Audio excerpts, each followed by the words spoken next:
My friends call me Wild Rose, a buxom girl, 18 years old, with frizzy red hair and emerald green eyes. I was born and raised on a dairy farm on the west coast of Canada, on Vancouver Island. I grew up fixing things that broke, calming animals that were scared, and learning how life begins and how it ends. I know engines and soil, seasons and storms. I know which plants heal and which ones kill, and sometimes which ones do both. The forest has always made more sense to me than people. Trees breathe. They sleep at night. Birds wake them in the morning. I've known that long before science decided to catch up. That's probably why none of this feels impossible now. I always felt a little out of place on the farm. While my parents tended crops and wrangled livestock, I wandered the forest at the edge of our land. Sunlight caught in my hair, and my thoughts ran ahead of my feet. That's where I bloomed. That's how I earned my name. One crisp autumn morning, I found something that didn't belong among the pines and oaks. Half buried in moss and stone sat a silver craft, smooth as glass, faintly humming, as if it were waiting. When I touched it, the metal felt alive. A seam appeared. A door slid open. Pale blue light spilled out. I should have run. Instead, I stepped inside. The walls pulsed softly. A console lit up with symbols I didn't recognize, but somehow understood. Before I could change my mind, the craft lifted, vibrated, and tore free of the earth. When my vision cleared, I was in orbit around a vast alien space station, spiraled, organic, like a living shell suspended in space. The beings who greeted me didn't speak with sound. They spoke with images, feelings, need. They were dying. A plague was consuming them, and even their medicine couldn't keep up. Their leader, Allure, ancient and tired, showed me the truth of the craft I'd found. It was a temporal vessel. They needed a plant from Earth's deep past, a rare blue flower with silver veins, the only thing that could synthesize a cure. I didn't hesitate. If something needs doing, you do it. The jump was violent, light everywhere, pressure in my bones.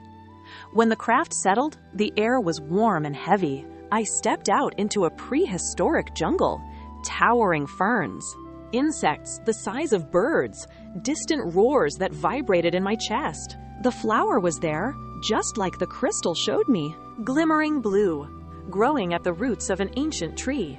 I knelt to examine it. That's when the ground trembled. Something large stirred behind the trees.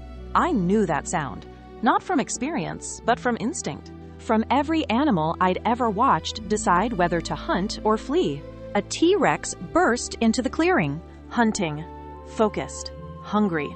The saucer reacted before I did, lifting, humming, flashing light. It darted and pulsed, drawing the creature's attention away from me. The T-Rex roared, snapping at empty air, confused and furious.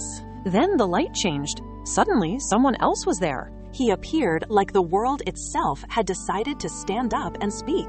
About 10 feet tall, radiant, gold-eyed, beautiful in a way that felt dangerous. Haughty, amused, unmistakably certain of his own importance. Apollo. I recognized him instantly. You don't grow up reading myths and not know that presence. He looked surprised when I said his name. "How do you know who I am?" he asked. I told him the truth, that where I come from, stories remember gods long after they stop walking the world. That seemed to amuse him. He asked how I got there, why I was taking the flower. I told him about the aliens, the plague, the station. Before he could respond, the air fractured. Temporal enforcement units, police of time itself, arrived in a hard blue flash. They declared me in violation of causality and reached for me like I was stolen property. Apollo did not like that. He stepped between us, light flaring, voice calm but final. He argued, distracted, delayed them just long enough. The saucer opened. I grabbed the flowering plant, roots, seeds, all of it, and ran. The craft sealed around me and tore backward through time, leaving gods and dinosaurs and angry temporal officers behind. I delivered the plant to the station. Allure wept, images of relief and hope washing through me. Their scientists immediately began cultivation. The cure was possible. Real. I should have felt finished. Instead, I felt invited. Now we're discussing my next journey. Another time, another place, another impossible problem that needs solving. I'm still a farm girl. I still know how to fix broken things. It just turns out some of them are very, very old.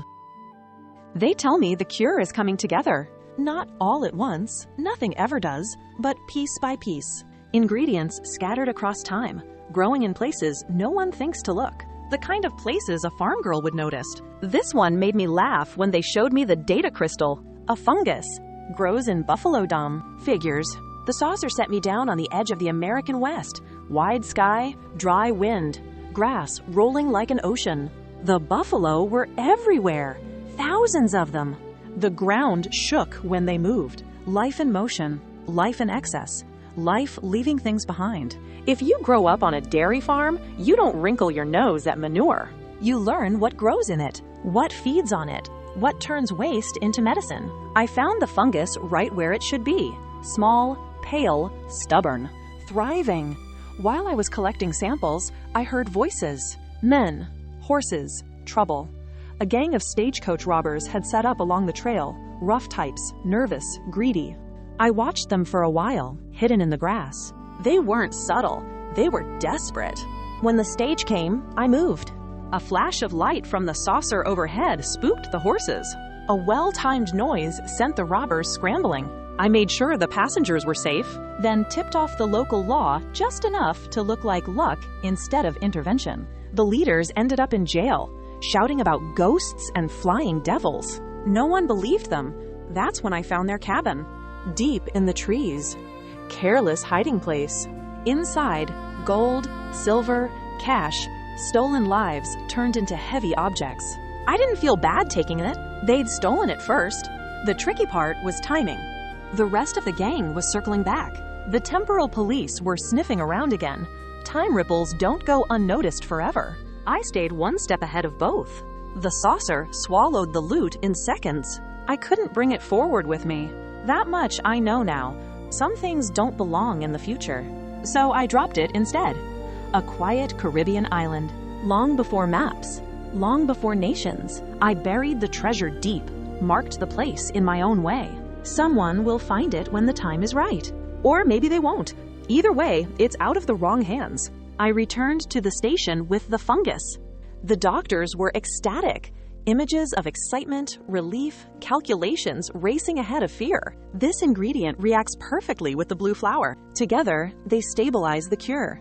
For the first time, I felt something like hope ripple through the entire station. Allure thanked me, not with words, but with a feeling like standing in warm sunlight after a long winter. Now they're already planning my next journey. New data, new risks, older places. I don't know where I'm going yet, but I know this much. If medicine grows in forgotten places, then I'll keep looking where no one else thinks to kneel. The aliens gave me my next destination without ceremony. A medieval kingdom. A single red mark pulsing on the star map. The last surviving dragon. They need a sample of its living blood. I didn't ask what happens if it's dead. I already knew the answer. I arrived outside a stone-walled town just before dawn. The air smelled like smoke and iron. Knights were gathering, armor clanking, voices rough with sleep and bravado. They were there for the dragon, too. To kill it, they didn't trust me at first. A fire-haired woman appearing out of nowhere tends to do that. But I passed their tests: strength, nerve, skill. I know my way around tools. And a sword is just another tool with sharper consequences. They fitted me with armor. Heavy. Not my favorite thing. Gave me a sword. Balanced. Well made. The knights were gruff, joking among themselves, pretending I wasn't there. I could tell what they were thinking. Let her go first. Let the dragon eat her. Then rush it while it's distracted, picking its teeth. I didn't argue. The dragon's lair yawned open in the mountainside, black and breathing warm air. The knights stopped at the edge. I kept walking. I didn't draw my sword. Instead, I remembered my grandmother's stories.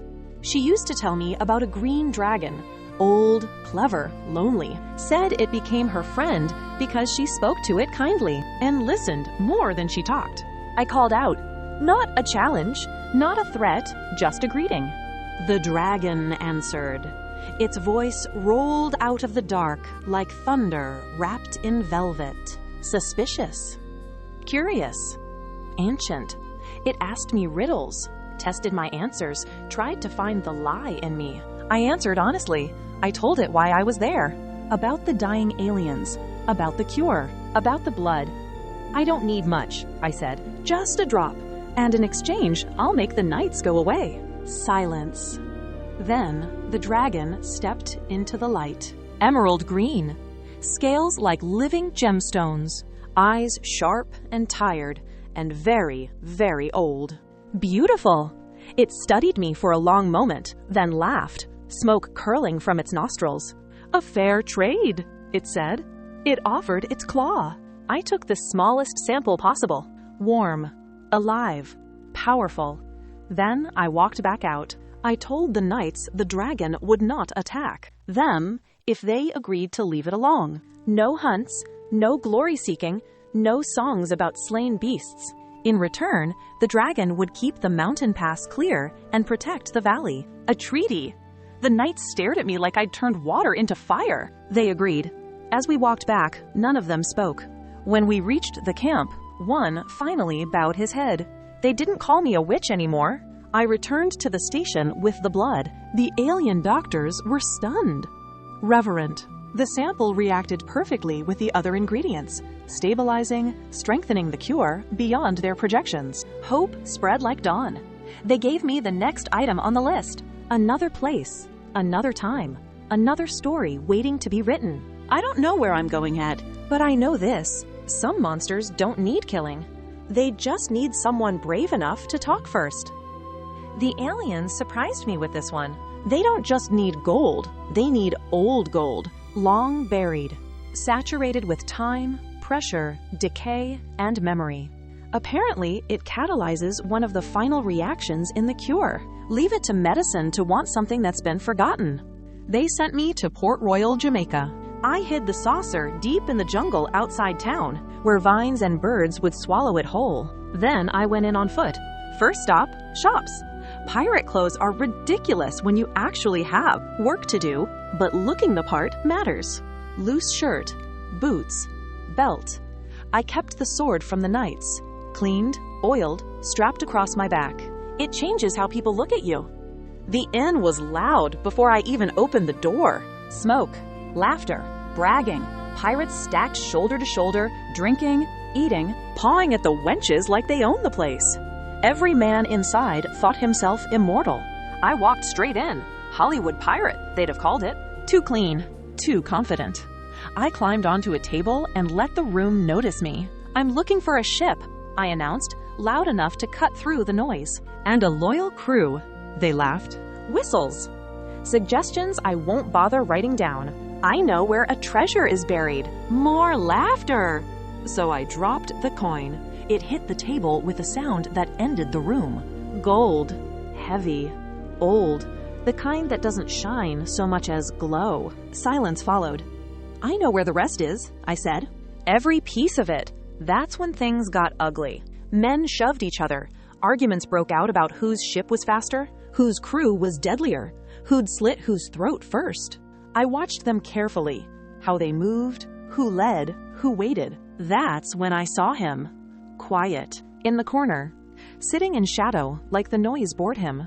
He had the look of a captain, someone used to storms, listening when he spoke. I picked up the coin and walked over.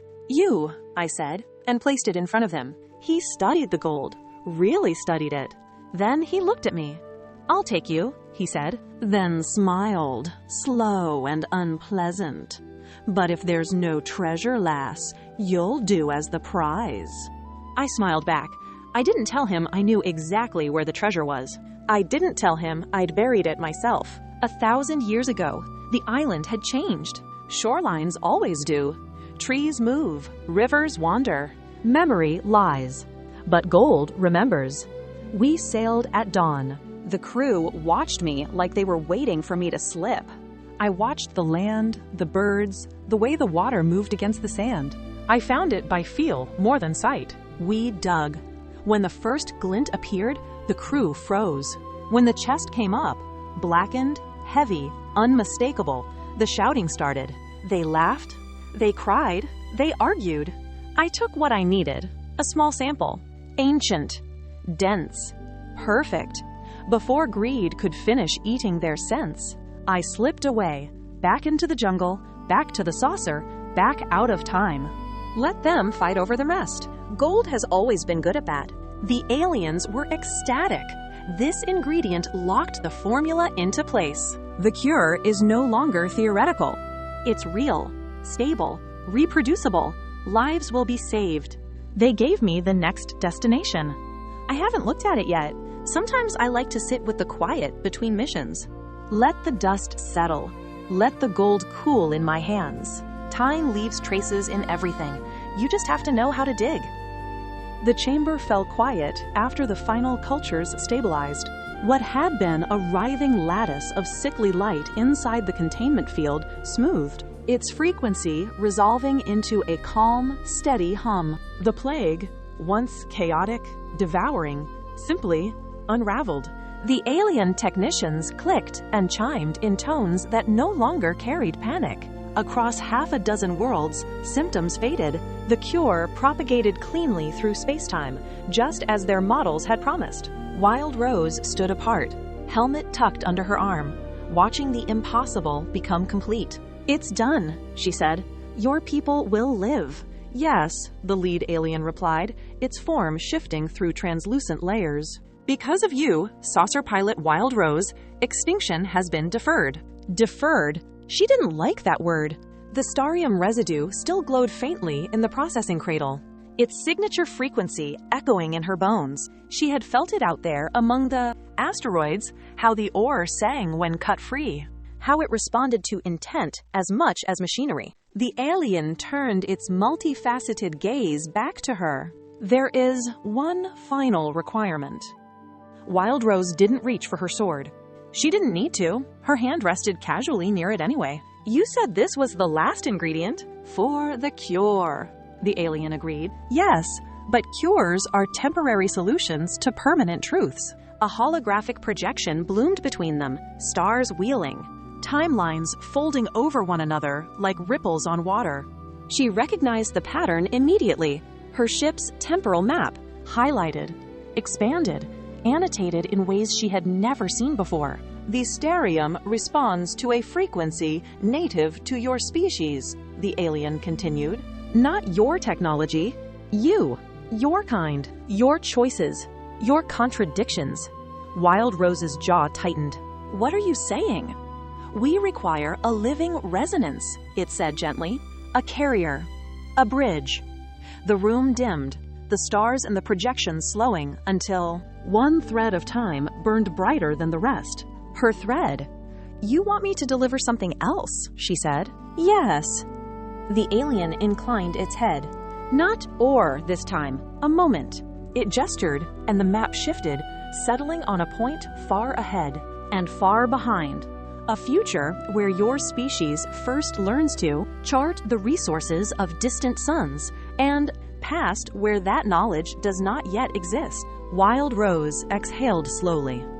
"You want me to change something."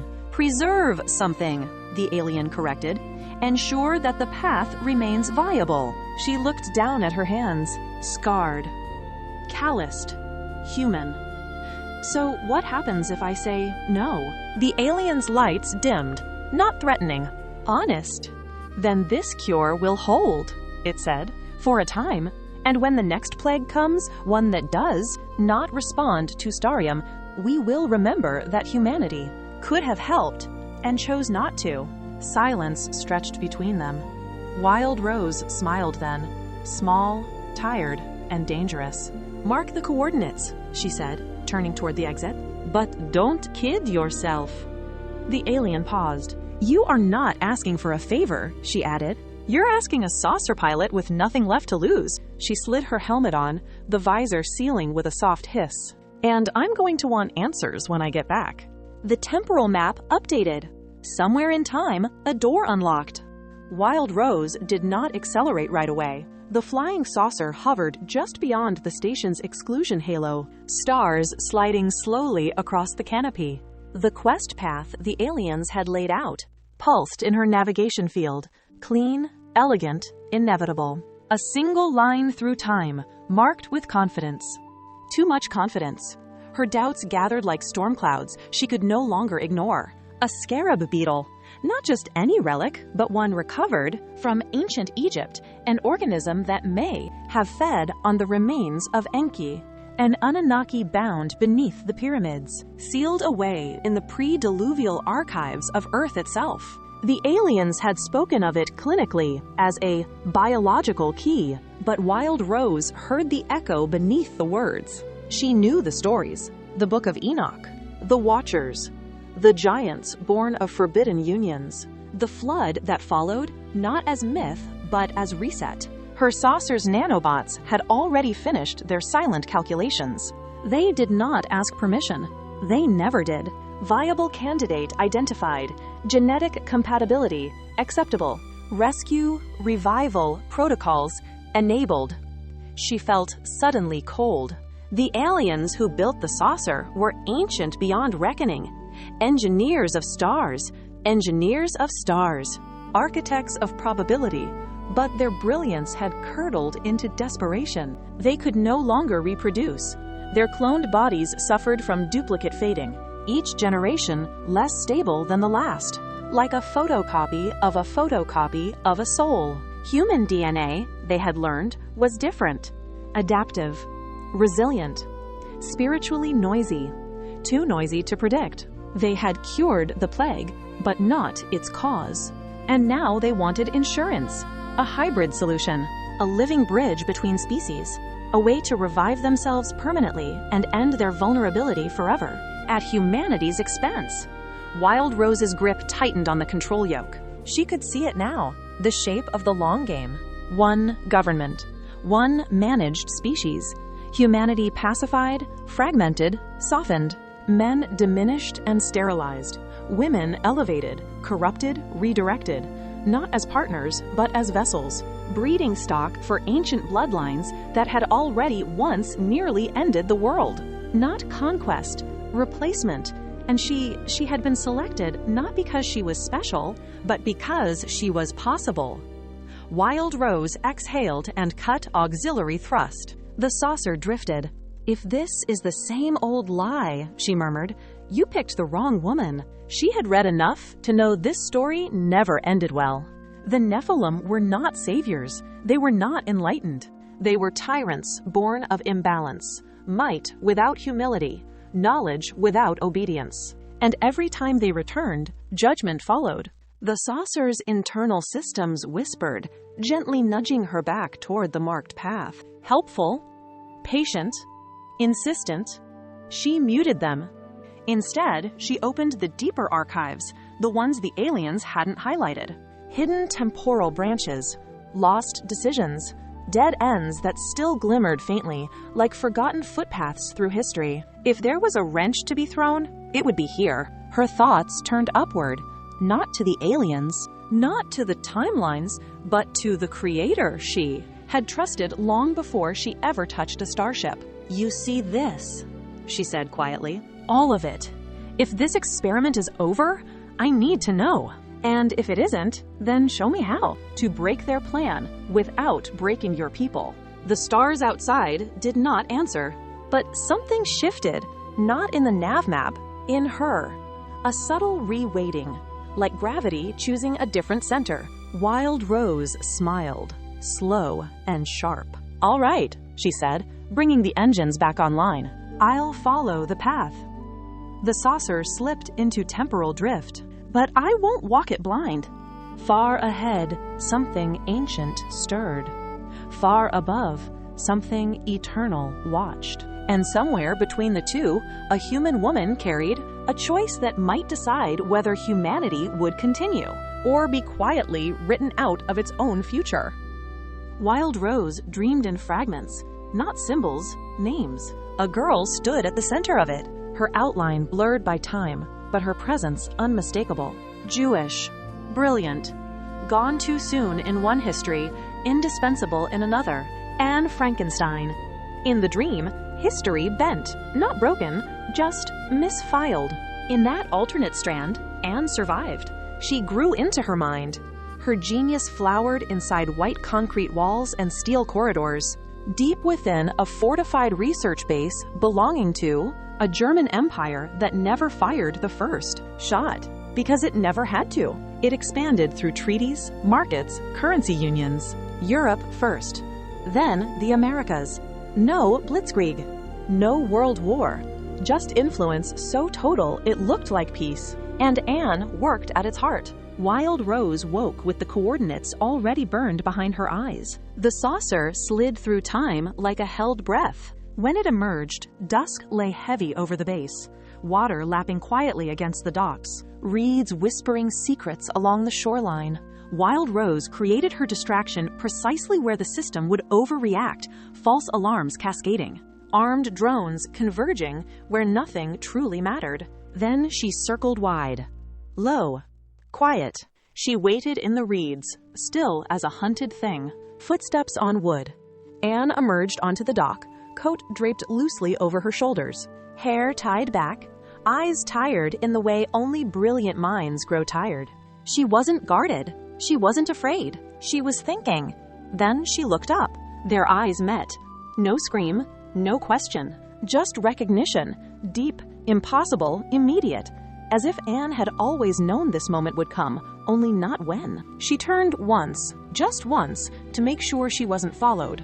And then she went with Wild Rose. The saucer vanished cleanly, leaving only ripples in the water and a future, suddenly missing something vital. They didn't go forward, they went back, to a small, bitter man with a wounded pride, and a talent for turning humiliation into ideology. They interfered carefully, too carefully. A conversation here, a door closed there. A failure magnified until it calcified. They stopped his rise. But they did not stop his hatred. In this version of history, Adolf never ruled a nation. He wrote instead. He ranted.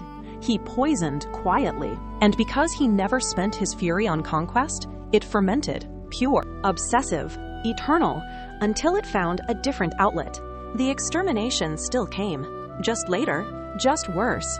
Anne never forgave herself when she understood. She buried her guilt in work, experiments meant to undo death, to prove that loss was not final. From her hands came the ideas that would later be twisted into myth.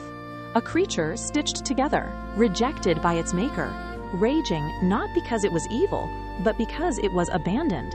History remembered it as a story. Wild Rose knew it as a confession. Together, they fought the new world order that rose in the vacuum. Alliances too neat, power too centralized, decisions made for humanity's own good. They broke systems, exposed lies, delayed convergences, saved millions. For a while, in the end, the timelines did what they always did. They compensated. When Wild Rose finally stood alone again, watching the stars drift past the canopy, the question returned, soft, merciless, eternal. Had they delayed the inevitable, or had they shattered the ancient designs so completely that the universe would now have to invent something new? No answer came, only motion. And somewhere beyond time, the ancients adjusted their calculations, because humanity was still here, and still inconvenient.